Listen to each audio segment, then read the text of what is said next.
Memang setiap kelompok umur tuh punya tantangan gizi masing-masing ya. Oh, gitu ya. Iya, karena kan kalau ngikutin life cycle approach ya, siklus hidup itu, setiap kelompok umur tuh penting. Bahkan untuk anak SMP SMA, apalagi untuk remaja putri, itu dampaknya besar Oh, dalam jangka panjang. Iya. Jadi muara keberhasilan pembangunan kesehatan dengan promotif dan preventif, muara keberhasilan pembangunan pendidikan yang menciptakan manusia-manusia Indonesia yang cerdas, itu ada di berawal sini. dari Aduh, luar biasa. Kali ini saya mengundang sobat saya lagi yang sudah pernah ikut dalam diskusi di channel ini. Beliau ini seorang pakar di bidang kependudukan yang jarang ya bisa menandingi beliau ini menurut saya. Jadi kenapa saya panggil beliau sekarang? Saya sangat penasaran tentang bagaimana dampak dari makanan bergizi gratis terhadap kualitas penduduk Indonesia nanti. Tentu saja dia akan dilakukan oleh Pak Prabowo dalam 5 tahun ini kan, ya. Jadi saya sapa dulu sobat saya nih. Bung Sony, apa kabar? baik Bang Panang Oh, ya. sebentar ke kota ini, sebentar ke kota, sebentar ke tadi. Aduh, mengajar, ya kan? Siap. Dan kemarin saya dengar ikut dalam rombongan sekolah. Ya. Iya kan, luar biasa itu. Orang-orang terpilih itu, Pak. Amin, Saya amin. doakan mudah-mudahan lah ya bisa berkiprah setelah memenangkan Pak Prabowo kan dulu ya pada tahun 2023. Nah, eh, program makanan bergizi sudah disahkan, sudah diterima anggarannya untuk tahun 2025 sebesar 71 triliun ya. Artinya apa? Apa yang dicanangkan oleh Pak Prabowo dulu sudah terjadi lah, sudah terjadi. Nah, tinggal bagaimana nanti meningkatkan jumlahnya kan. Nah, jadi saya tertarik tentang apa dampak dari program ini untuk kualitas kependudukan Indonesia nanti, kualitas penduduk Indonesia.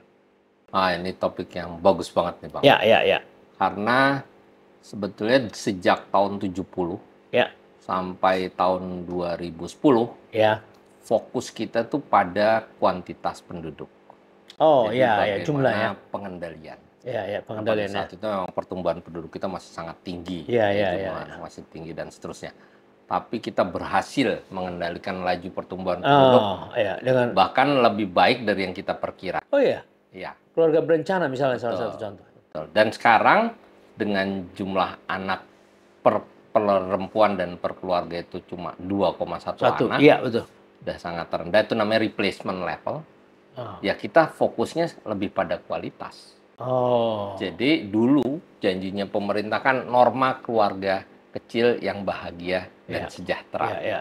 Jadi kecilnya udah nih, Ya, udah berhasil. udah berhasil.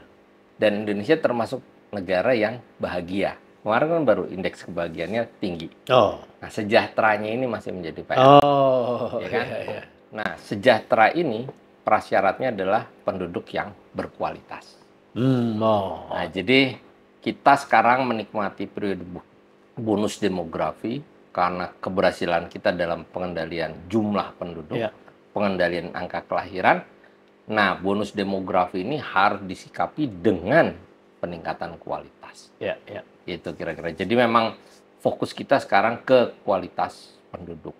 Salah satu fokus kualitas penduduk yang paling penting karena dampaknya jangka panjang Iya. adalah bagaimana memperbaiki gizi penduduk Indonesia. Iya. Jadi itu menurut saya perbaikan gizi penduduk ini masih menjadi tantangan kita. Ya kita tahu bahwa stunting ditargetkan Ya, tahun ya, ini ya, kan ya. 14%. Ya, memang kemungkinan tercapai antara 16 sampai 19%. Jadi Jadi tidak. penurunannya sudah cukup cepat, tapi Oh. belum bisa mencapai target 14%. Ya, Memang ya. target 14% target yang cukup cukup tinggi ya untuk penurunan stunting dalam waktu yang singkat. Nah, terus yang kedua, kita masih punya PR nih, Bang. Iya. Jadi gini, Ya.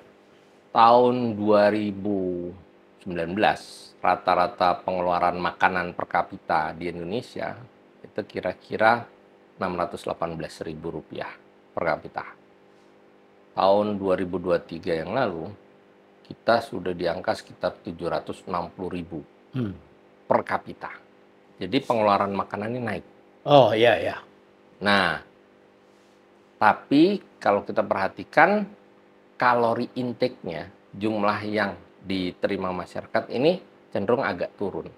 Oh, kenapa Jadi tuh? berarti memang makanan ini mahal, ya. Oh, ada peningkatan harga. Harga. Nah, kemudian berarti kita punya tantangan lagi di dalam upaya untuk pemenuhan gizi.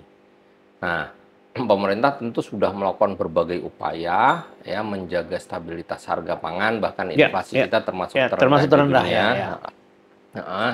Tetapi yang paling penting juga bagaimana masyarakat bisa mengkonsumsi gizi secara seimbang, secara terjangkau. Nah, ini juga menjadi PR. Terus kemudian berarti kan tidak semua orang bisa memenuhi kebutuhan gizinya dengan baik. Ya. Lalu kemudian ini juga fakta ya bahwa menarik tuh apa yang pernah dilakukan oleh WHO dan Kementerian Kesehatan beberapa tahun yang lalu untuk survei tentang perilaku gizi di remaja kita. Itu ternyata 9% anak SMP dan SMA itu nggak makan buah dalam 1 bulan terakhir. Oh. Jadi sekitar 9%, hampir 10% nggak makan buah. Berarti kan perilaku konsumsinya juga perlu diperbaiki. Terus juga hampir 45% anak-anak remaja kita SMP dan SMA itu tidak sarapan sebelum sekolah. Oh, iya, itu yang ya pernah disebutkan oleh Iya. Pak Hasim di sini ya. Nah, Ya. kemudian yang menarik juga 68% dari siswa SMP dan SMA kita itu tidak membawa bekal ke sekolah Ya, untuk ya. makan siang. Ya, ya, ya. Padahal mereka rata-rata sekolah selesainya setelah jam makan siang. Jadi bayangkan kalau mereka tidak sarapan, mereka tidak makan siang. Ya, bisa terjadi masalah di dalam kecukupan gizi, konsentrasi belajar, Ya, ya, ya. dan seterusnya. Jadi ini beberapa tantangan kita memang kayaknya simpel bagi Iya, iya. sebagian orang yang bisa makan dengan mewah gitu ya. Makan bergizi gratis tuh program seperti apa? Bagi banyak orang itu hal yang amat sangat fundamental. Ya, jadi artinya apa yang Anda sebutkan berarti program bergizi gratis ini memang sangat diperlukan untuk membangun SDM yang unggul ya. Iya, sangat penting. Presiden Jokowi sudah membangun infrastruktur fisik, ya, meninggalkan banyak infrastruktur fisik bagi kita. Dan Presiden Prabowo selaku presiden terpilih itu ingin membangun manusianya. Ya, ya, ya. Nah, menurut saya kuncinya memang di makan bergizi ini. Dan kalau Bang Panengian tahu Human Capital Index kita, ya, jadi World Bank itu membuat hitungan yang namanya Human Capital Index tahun 2020, angka kita tuh 0,54. Angka indeksnya itu antara 0 sampai 1. Apa artinya 0,54? Seorang anak Indonesia ketika dia lahir, ketika dia mencapai usia 18 tahun, dia hanya mampu mencapai 54% dari kapasitas maksimumnya untuk produktivitasnya. Jadi hanya 54%. Bandingkan dengan Human Capital Index-nya Singapura yang di atas 0,9. Jadi anak-anak Singapura tuh ketika mencapai usia 18 tahun, dia mampu mencapai 90% dari kapasitas terbaiknya. Ya, jadi memang kita punya PR. Ya, ya, ya. Punya PR, punya tantangan, tapi kita punya keyakinan, harus punya keyakinan bahwa dengan program yang benar gitu ya, yang sangat fundamental, misalnya makan bergizi gratis, kita bisa memperbaiki hal-hal yang fundamental tadi. Nah, Bang Panengian, satu hal yang penting diperhatikan. Orang berpikir bahwa pengeluaran untuk makanan bergizi gratis itu adalah pengeluaran konsumsi. Padahal kalau menurut saya itu adalah pengeluaran investasi. Ya, Ya, yang akan berdampak dalam jangka panjang, memberikan return bagi bangsa ini. Ya, dengan sendirinya lah. dengan sendirinya dalam jangka panjang. Kalau kita dari kecil tidak benar cara makannya, maka itu berdampak terhadap kemampuan belajar kita, Ya, kemampuan kognitif ya, kita, ya, ya. kemampuan kita bekerja, produktivitas, kemampuan kita memperoleh pendapatan, dan akhirnya berdampak terhadap kesejahteraan kita dalam jangka panjang, termasuk kemampuan kita untuk membiayai anak-anak kita. Jadi menciptakan vicious circle of poverty, lingkaran kemiskinan Kemiskinan. yang tidak terputus nanti kalau kita tidak intervensi dengan cara yang tepat. Menarik juga dengan angka Human Capital Index itu ya. Iya. Kira-kira kalau nih, kan sekarang kita 54 nih, 0,54. Anggaplah ini presiden ini bisa 10 tahun lah, katakanlah begitu. Dan ini diteruskan dalam 10 tahun. Ya, jadi tahun 2034 misalnya. Kira-kira berapa Human Capital Index yang bisa diperkirakan lah dari peningkatannya dari sekarang? Ya, Human Capital Index itu kan ada 3 komponen variabel yang penting. Yang pertama terkait dengan usia harapan hidup, yang kedua terkait dengan pendidikan. Ya, pendidikannya ini rata-rata lama sekolah dan harapan lama sekolah penduduk usia muda. Jadi begini, ini bagusnya ya makanan bergizi gratis intervensi di sekolah. Salah satu kelebihannya apa? Itu menjadi motivasi anak untuk sekolah. Itu bisa memberi motivasi dia untuk sekolah. Terus kemudian juga mengurangi masalah-masalah yang ada di rumah. Jadi misalkan selama ini, misalkan dia harus bekerja dulu sebelum sekolah, atau dia setelah sekolah dia harus bekerja dulu untuk memenuhi dia makannya. Itu kan masih banyak tuh yang seperti itu. Seorang anak ketika dia pulang sekolah dia melakukan itu ya. Padahal bukan usia kerja. Nah, jadi ini dapat memotivasi dan memberi insentif anak untuk sekolah. Nah, salah satu cara untuk menaikkan Human Capital Index ya jangan sampai ada anak putus sekolah. Jadi partisipasi di sekolahnya tuh tinggi. Nah, tapi ingat bahwa sekolah itu juga harus diikuti dengan kemampuan belajar. Ya, jadi kan banyak istilah schooling but not learning. Dia sekolah tapi nggak belajar. Nah, salah satu masalah kenapa dia sekolah tapi nggak belajar karena tadi intake gizinya yang tidak memadai. Nah, jadi dengan adanya pemberian makanan bergizi ini juga mendorong kemampuan learningnya dia juga menjadi lebih baik. Jadi bukan hanya motivasi ya, tapi juga daya tangkap dan seterusnya ya. Betul. Luar biasa ya. Nah, jadi sekali lagi Human Capital Index itu akan bisa naik dalam 10 tahun. Harusnya bisa lah. Jadi harusnya bisa kita. Bisa mencapai 0,7 misalnya? Contoh? Bisa ya, tapi ingat gini Bang. Investasi di dalam pembangunan manusia itu butuh waktu lebih lama. Dibanding investasi secara fisik. Jadi apa yang dilakukan hari ini bisa sangat berdampak tuh dalam 10 sampai 15 tahun lagi. Apa yang dilakukan oleh pemerintahan Orde Baru Presiden Soeharto yang menetapkan program keluarga berencana sejak tahun 70. Itu baru berhasilnya tahun 2000 ya. 2000. 30 tahun, 40 tahun ya. 30 sampai 40. Ini juga hal yang sama ya. Jadi ini kemungkinan bisa berdampak dalam 20 tahun.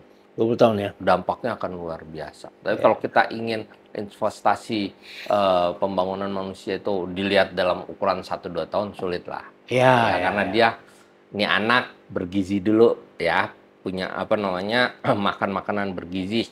Lalu kemudian kemampuan kognitif, fisiknya juga lebih baik, kemampuan belajarnya, lalu kemudian tercermin dari kemampuan pembelajaran di sekolahnya, nilai-nilainya dan seterusnya. Jadi itu kan butuh proses. Tapi kalau ditanya, mungkin nggak dia di angka 0,7? Mungkin kita targetkan di angka 0,6 dulu. Sekarang 0,54 ya. Ya, karena kita bisa lihat benchmarknya Malaysia. Malaysia itu 0,6. Ya, Singapura 0,9, Thailand 0,6 juga. 0,7. Filipina itu sekitar 0,5. Di bawah kita ya dikit ya. Iya. Jadi kita bisa benchmark misalkan Malaysia 0,6 ya kita bisa. Thailand. Ya.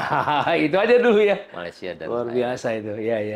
Jadi 2 itu bisa dan menurut saya harusnya bisa Karena kan karakteristik sosial budayanya orang Indonesia dan Malaysia itu kan serupa sebenarnya. Mirip-mirip. Iya kan? Mhm. Harusnya capaian kita bisa sama atau lebih baik dari mereka. Ya, karena jumlah penduduk kita lebih besar. Ya, Ya betul. kan?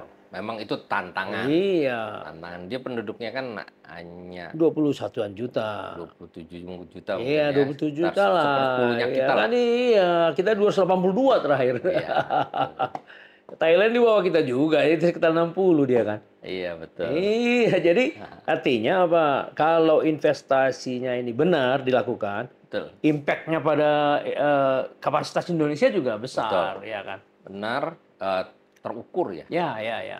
Jadi eh, jadi ada output, ada outcome, ada apa namanya impact yang bisa kita Ya. ukur, kita pantau Mm-mm. perubahannya dari waktu ke waktu.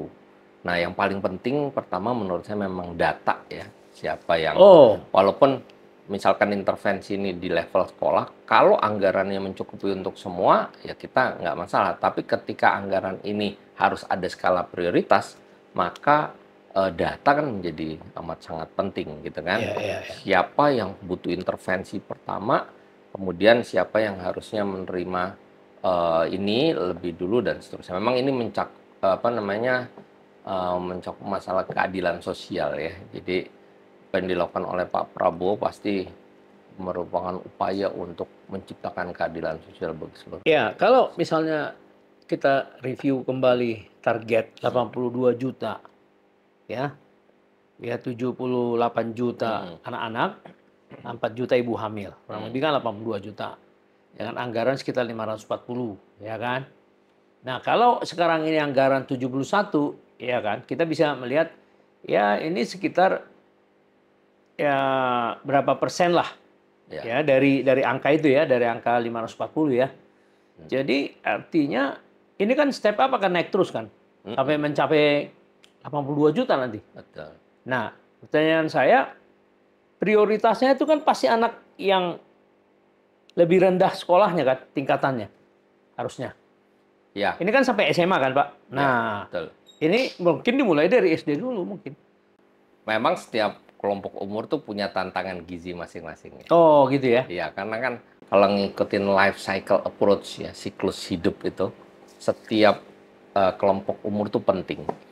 Bahkan untuk anak SMP SMA, apalagi untuk remaja putri, itu dampaknya besar dalam jangka panjang.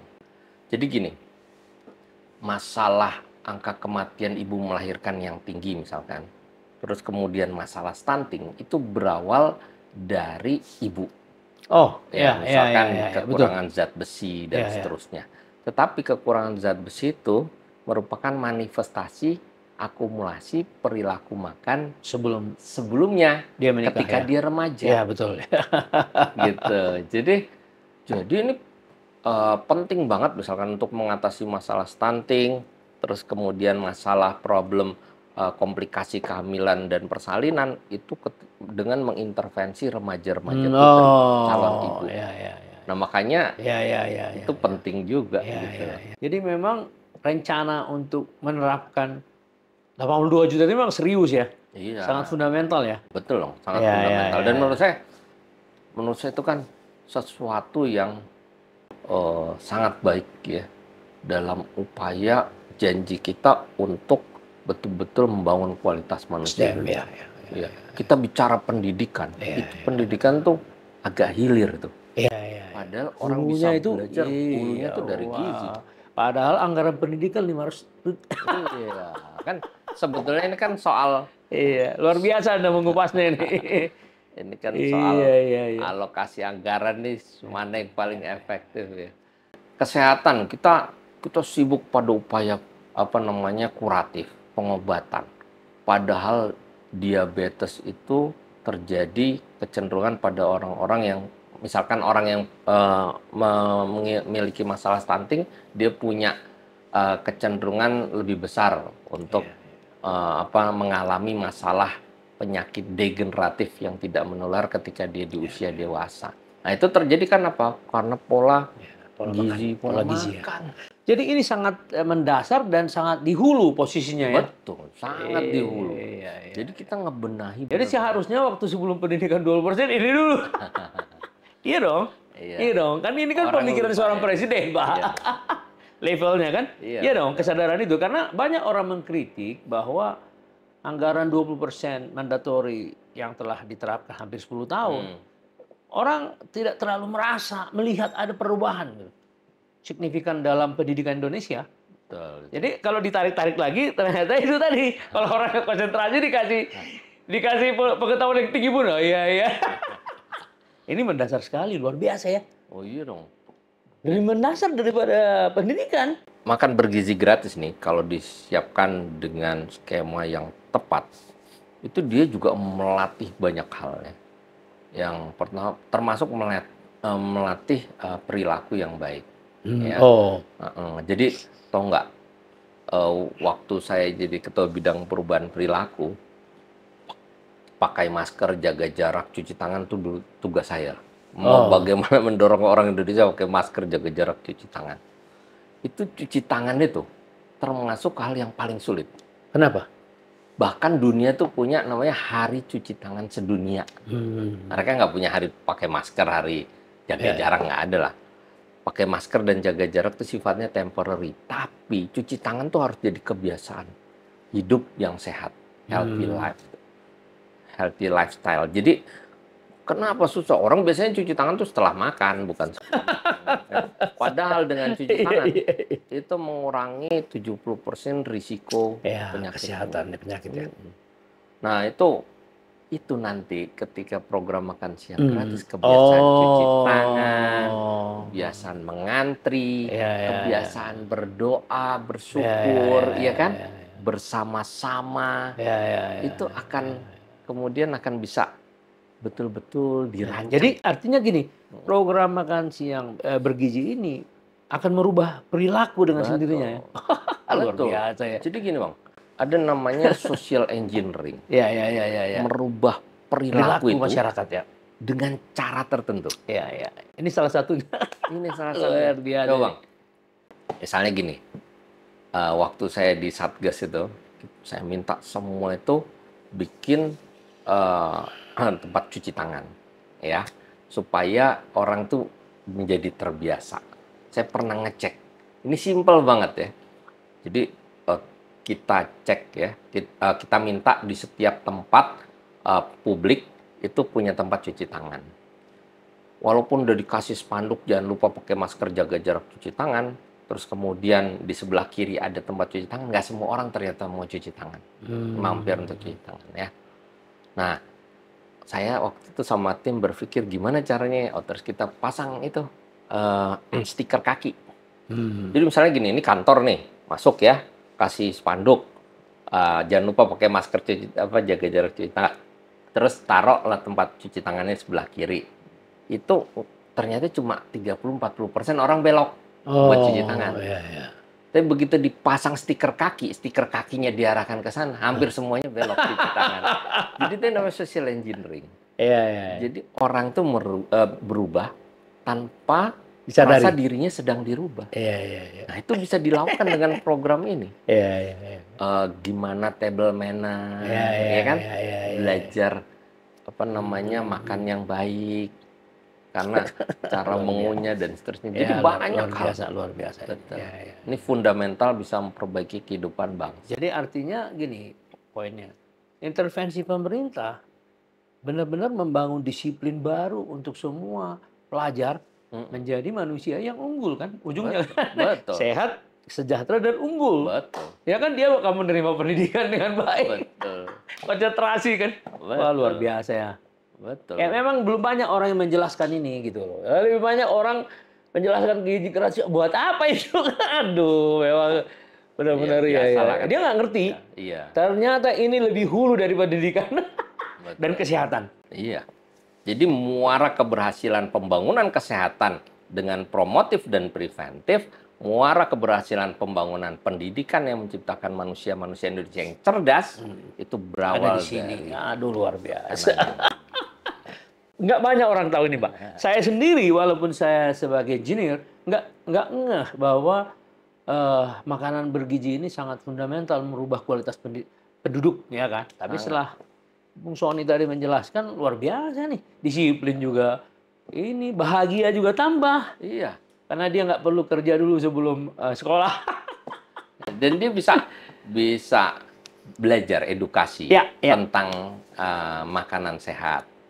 Bang Panangian bayangin ya, kita mungkin sampai umur tertentu nggak tahu tuh kalau makan garam kebanyakan bahaya. Iya, nggak tahu ya. Iya kan? Nggak tahu, Pak. Gula itu bahaya. Nggak tahu. Misalkan. Iya. Iya kan? Jadi mungkin kita cukup secara Iya, ekonomi, iya. tapi pengetahuan kita tentang gizi mungkin terbatas. Iya. Mana yang baik, mana yang tidak baik ya. Dan kemudian yang menarik juga, karena anak-anak remaja ini bagian dari anak sekolah SMP, SMA, dia jadi tahu nanti pada satu saat tahu untuk anaknya. Iya. Masih remaja dia udah dikasih tahu mengenai gizi dan waduh luar biasa nih. Iya. Dan tertanam betul loh. Iya, apa dengan yang sendirinya. ada dari Iya, kecil, karena ya kan? dijelaskan kan gini.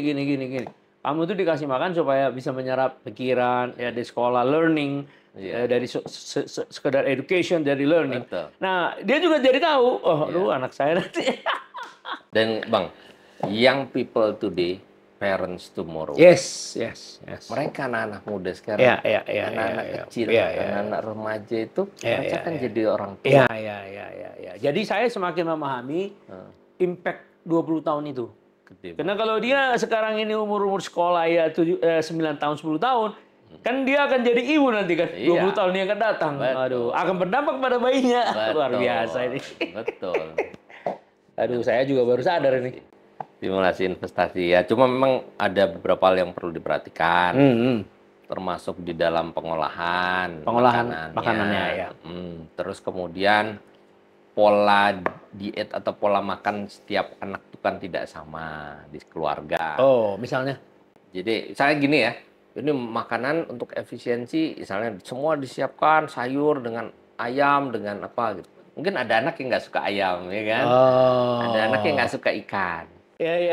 Anak yang alergi nih, Iya. itu akan menjadi tantangan-tantangan di lapangan. Tapi saya pikir harusnya tim sudah. Itu kan cuma pola, itu kan diversifikasi lah. Ya. Ya kan ada daging ayam, itu diversifikasi Pak. Cuma kan kalau misalkan si anak ini di rumahnya tidak terbiasa makan dengan diolah seperti ini, gitu kan? Atau gimana? Mungkin itu variasi di lapangan lah. Iya. Distribusi makanan juga menjadi penting. Pola jam makan juga. Oh, pola jam makan ya? Karena setiap orang tuh, setiap keluarga punya jam makan beda-beda. Oh iya? Iya, punya jam.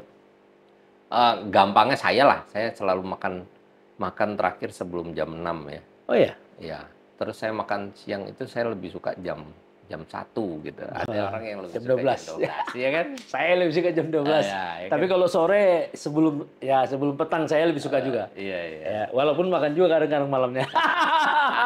Ya karena ada kerja dan segala macam lah gitu loh. Iya kan. Tapi aerobik jadi sedikit ya gitu lah. Nah ini Bang, satu hal yang juga menarik ya. Bahwa makan itu adalah aktivitas yang menyenangkan bagi anak. Oh, kenapa? Harus menjadi aktivitas yang menyenangkan bagi dia. Oh. Jadi iyalah anak-anak kan senang makan, Oh, iya, ya kan? iya, Itu masa pertumbuhan mereka. Oh, momentumnya ya. Jadi secara psikologis itu bisa menimbulkan hal-hal positif di sekolah. Ya, Asalkan betul-betul dikemas dengan cara yang menarik. Jadi makan itu adalah salah satu aktivitas yang paling menyenangkan bagi anak selain bermain. Oh. Jadi itu Ya, mungkin ya. juga akan meningkatkan semangat dia untuk belajar dan lain ke sekolah ya. Ya. Nah, saya dengar dulu kan makan siang dulunya ngomongnya ya. Sekarang jadi makan pagi ya.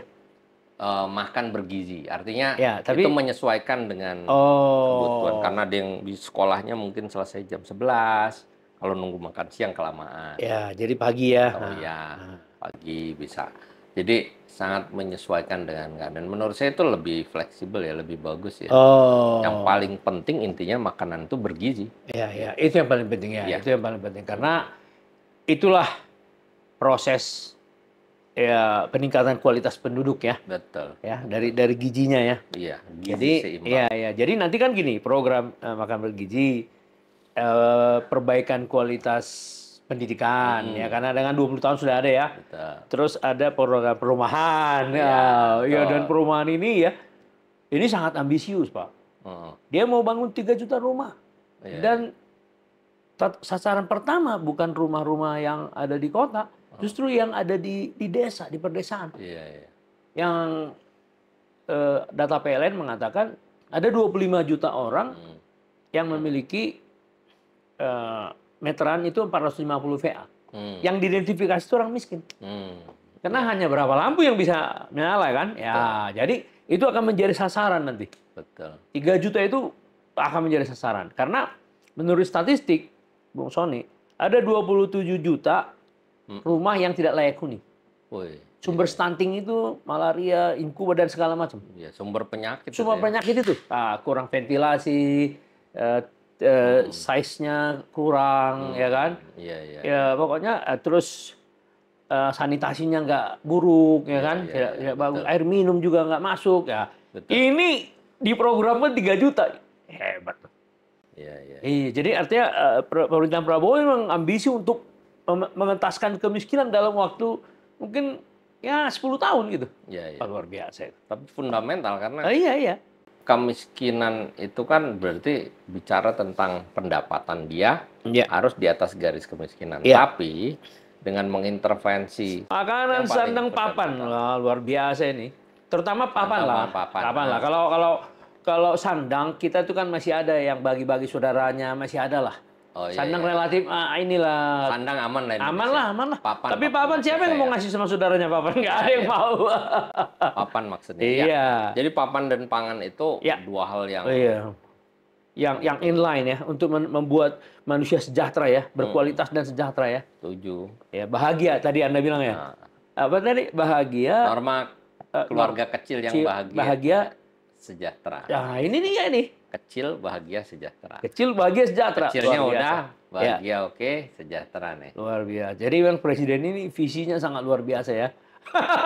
Tahu betul mana yang harus diperbaiki secara prioritas. Luar biasa. Iya, betul. Terima kasih, Bung.